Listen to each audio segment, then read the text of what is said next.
রাজধানীর নবাবপুরে নকল বৈদ্যুতিক তার তৈরির অভিযোগে 7টি কারখানাকে 32 লাখ টাকা জরিমানা করেছে র্যাবের ভ্রাম্যমাণ আদালত। 2 জনকে বিভিন্ন মেয়াদে কারাদণ্ড সহ জব্দ করা হয়েছে 4 কোটি টাকার নকল তার।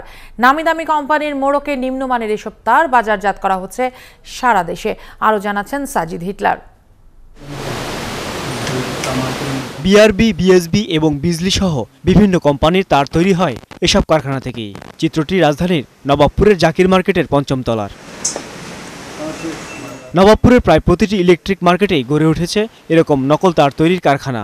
নিম্নমানের এসব নকল তার নামী কোম্পানির মোড়কে চলে যাচ্ছে সারা দেশে। ওয়ার্কার আছে, তারা এটা তৈরি করে। এটার গুণগত মান ঠিক আছে কিনা সেটা দেখার দায়িত্ব ওইভাবে তো এটা পরীক্ষা এখানে হয় না, দেখা গেছে অন্য জায়গায় হয়তো করতে হয়, কিন্তু এখানে এটা ওরকম হয় না। এগুলো তো আর এত লোড দেয় না, হালকা পাতলা কিছু যে ওইগুলো তো আপনার সৌর বিদ্যুৎ লাগায়, দেশ গ্রামে যে জেনারেটর লাইন টাইন দেয় ওইগুলোতে ইউজ করে। এগুলো তার এত পাওয়ারে কোনো লাইনটাই। তাজ মার্কেটে মিলল নকল ফ্যানের কারখানাও। কোনো অনুমোদন নেই, অথচ সনি ব্র্যান্ডের মোড়কে তৈরি করা হচ্ছে ফ্যান। চায়না থেকে মোটর আসে, আমরা এসএমটি করি এখানে।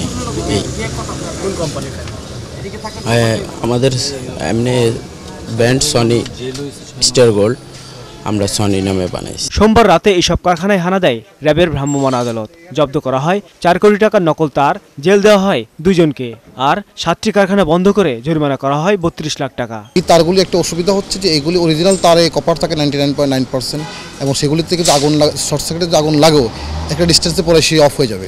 কিন্তু এগুলি যেটা হচ্ছে যে এগুলো আগুন লাগলে কিন্তু পুরো তার পুড়ে গিয়ে কিন্তু পুরো বাড়িঘরে বা প্রতিষ্ঠানে কিন্তু একদম অগ্নিকাণ্ডের ঘটনা ঘটবে, যাতে করে মানুষের জীবন এবং সম্পত্তির বড় ধরনের হুমকির সম্মুখীন বা ক্ষতির কারণ হতে পারে। অসাধু ব্যবসায়ীদের ধরতে এই অভিযান অব্যাহত থাকবে বলে জানায় ভ্রাম্যমাণ আদালত। সাজিদ হিটলার, 71, ঢাকা।